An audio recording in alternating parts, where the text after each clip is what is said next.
here again, and thank you for coming. Would you really enter an airplane without knowing the heights you are climbing, where you are going to land, and what to expect in the new country? Would you really go, assume, without any luggage, without a companion, blindfolded? Would you assume that this trip must take you to the nirvana? Would you fly without your seatbelts fastened? How will you react when the plane starts shaking and swaying?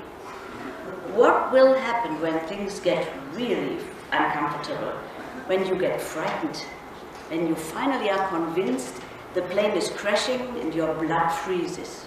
On whom will you put the blame after the uneasy landing for all this? The plane? The storm? The guy who sold you the ticket? Your mother? And how would you name this after an uneasy landing? A bad trip?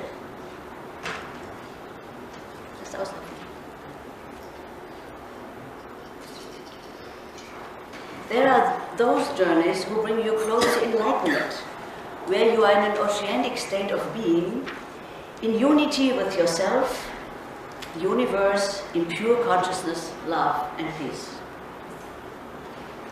There are those who bring you close to disintegration, where you feel disconnected from yourself and the world, in the void, in pure fear, horror, and mortal agony. There are many other experiences in between. These are the most common ones. Experiences associated with positive feelings are preferred and popularly called good trips. Those associated with negative feelings are called bad trips. I am invited here as a therapist who has worked with LSD, MDMA, 2CB, and psilocybin. In this context, I will focus today on the difficult experiences, and I will talk about dealing with powerful, difficult, emotionally intense experiences in the context of psychoanalytic therapy. I will outline why these experiences are especially welcome in psychoanalytic therapy and how they are converted into lasting corrective new experiences and lead to an authentic personality. In the course of that, I will first explain some theoretical basics. I will talk about function of the substances, conscious and unconscious memories of a person, where they are stored and their appearing variety in psychoanalytic sessions, phenomenon of projection, importance of the trias of dose, set, and setting, psychoanalytic therapy and its purpose, emergence of difficult life events, the work through and tools, principles of resolving traumatizing events, corrective new experiences, integration steps. At the very end, I will summarize and give a short statement. LSD, 2CB, and psilocybin do not have any pharmacological potential of their own, which means they are not specific for any purpose, like aspirin might be for a headache. The scientific world agrees that using them is not dangerous to health. MDMA has some contraindications and some restrictions which should be known: high blood pressure, asthma medication, beta blockers, antidepressants, or HIV medication, and others. Psychoactive substances do not create feelings themselves. They function like catalysts for psychic and mental insights that can lead to change in life. They expand the conscious awareness. They allow any event in a person's biography, noticed, heard, seen, felt, smelled, liked or disliked at the time of their occurrence, to surface. Psychoactive substances are door openers to the unconscious. They allow any event, from procreation to this very day, to emerge. These events, forgotten, repressed, or dissociated, emerge with the associated perceptions, feelings, and body sensations. Psychoactive substances mirror the person's own life. The substances only excavate what is stored. One only perceives the very own inside. Psychoactive substances facilitate encountering oneself. Powerful experiences first happen in real life. They leave an impact. The bad trip in a later session is only the replay of a former reality showing up in a condensed, possibly alienated form. When the event happened first, it was unconsciously stored as perceived, horrifying, threatening, tied together with its accompanying feelings. Naturally, the same happens with joyous events. The inner state of the moment is the crucial criterion which will be remembered. The earlier intense impacts take place, the more they determine the perception of the world. They stir as hidden secret guides actions and reactions of a person. They determine self-perceptions like, I am stupid. They turn into survival concepts like, I have to perform to be loved. They manifest as attitudes, belief systems. They may lead to dysfunctional, neurotic behavior, compulsive patterns, or personality disorders, and thus become the source of difficulties in relationships. Repressed or dissociated, they are not accessible to memory anymore. Intense experiences happen at any time in life. You fall in love the first time. The butterfly feelings in your stomach are engraved as stored patterns and become your future judging a love relationship. The ability to love and relate trustworthy, though, is already predetermined by the quality of binding and bonding with your mother and father, your first encounter with relationship. You experience a traffic accident, you survive, your best friend dies.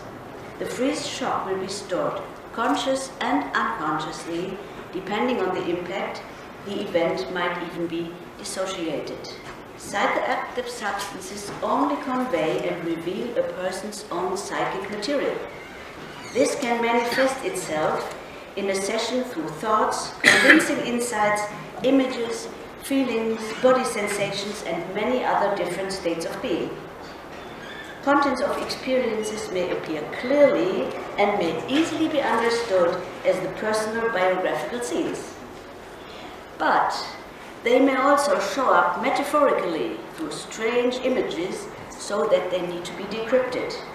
Life events of our ancestors may appear as pictures or scenes and can be interpreted as epigenetic phenomena like war scenes, cassette scenes, flight, and so on.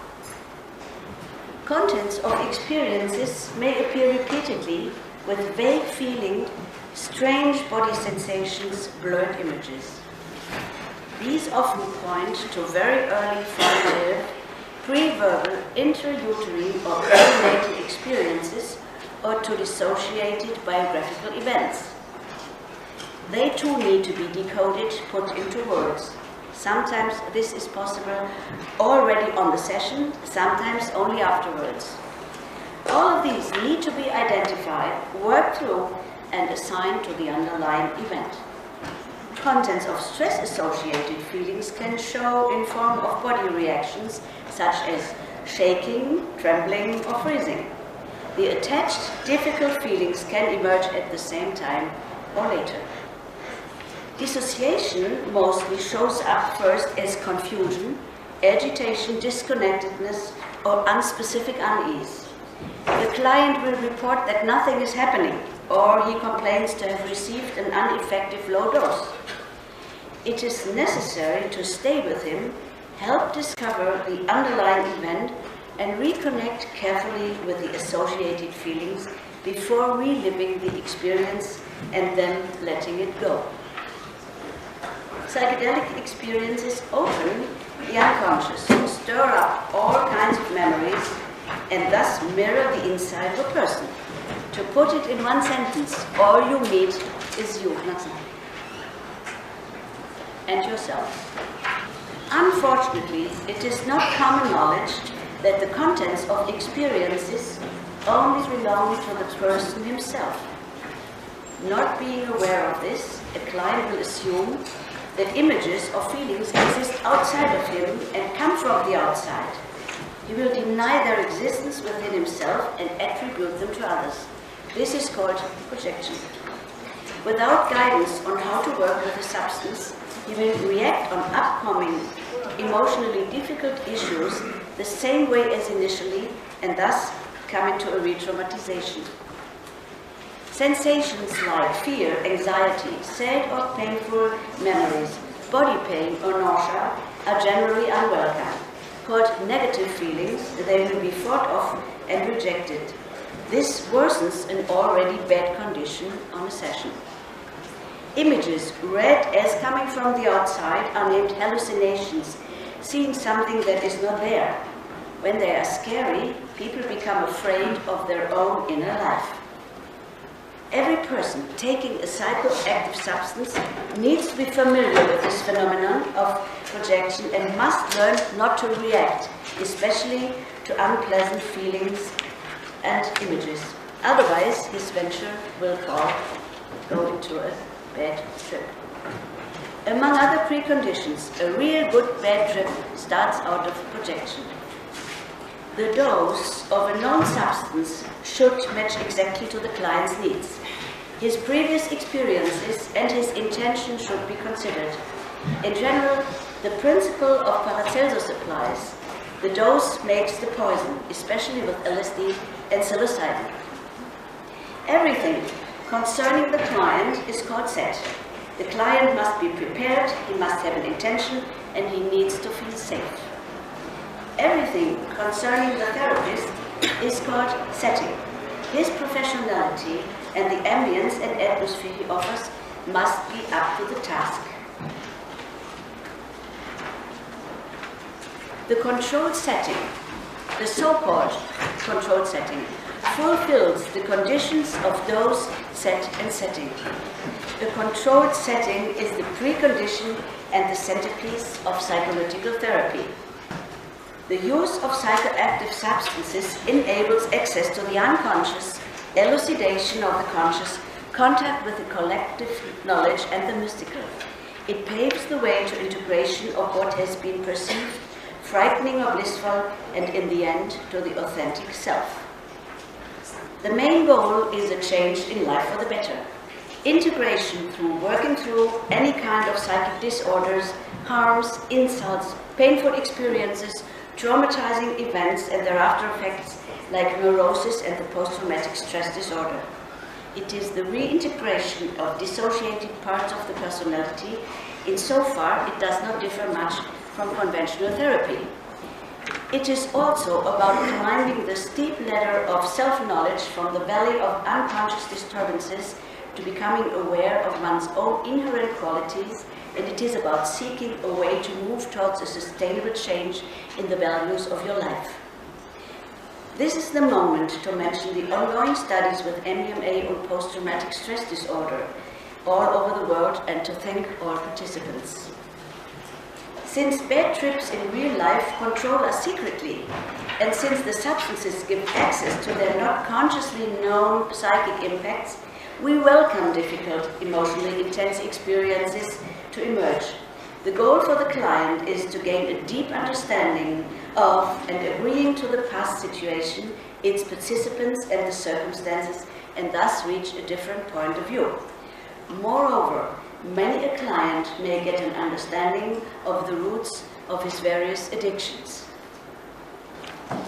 In our controlled setting, a client would direct his intention towards a bad experience from the past, here a dragon, and face it. In the beginning, he stops fighting. He bids the dragon to stop being dangerous. He looks deep into his eyes. For the first time in life, they see and recognize each other. The dragon is taken by surprise. When the hero touches him fearless and friendly, his evil power diminishes. The touch tames the dragon and transformations take place.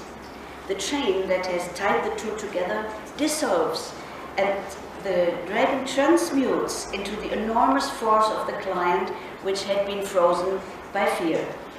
When such experiences occurred spontaneously, they were treated the same way. The emerging material determines the tool. One tool is the client's own observation of the process, memorizing the answers and insights. One tool is the therapist. Sorry, the thing goes wrong. He's talking or listening.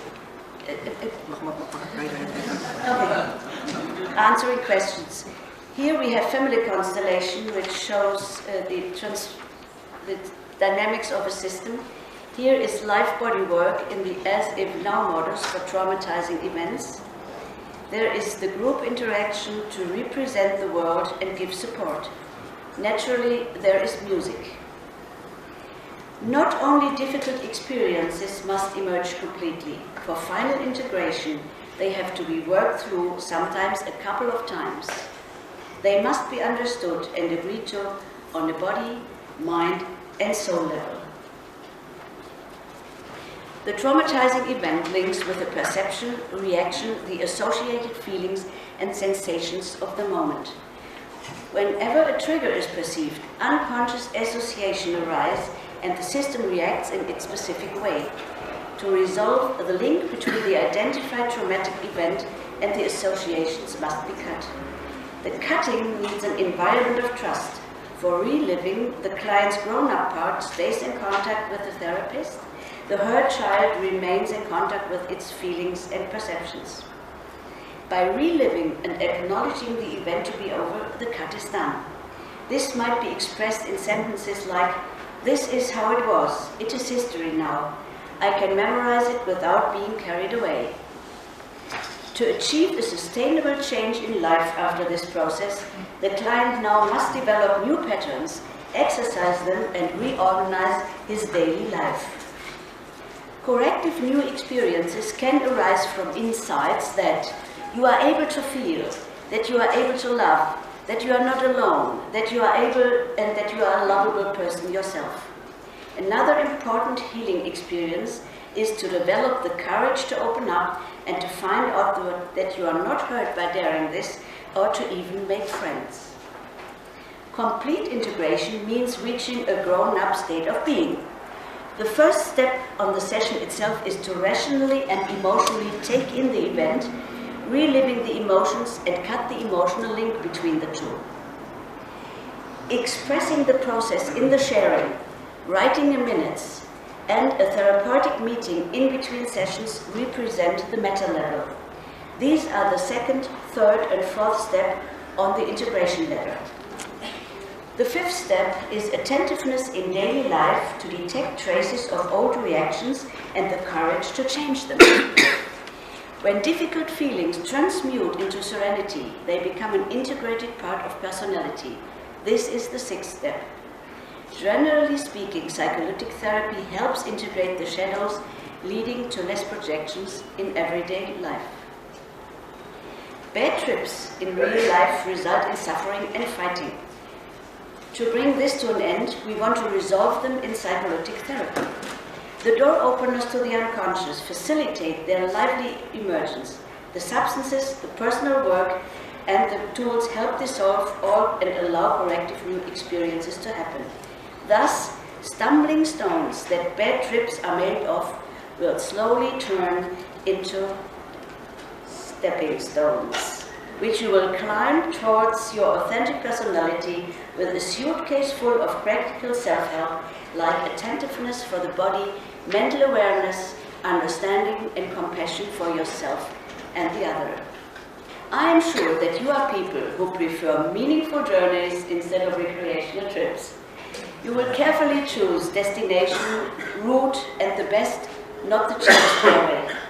You will know about your own responsibility, take good care of your own safety, and even prepare yourself for the case that in spite of all your preparations, the weather might turn stormy. You will take a partner along or a tour guide. You make sure beforehand to land safely and be welcomed by your fellow friends and relatives. Above all, you will have embarked on this journey for the sake of your inner development. If you want to know more about psycholytic therapy, you will find it in my freshly printed book, Therapy with Substance, in the book market. Thank you very much.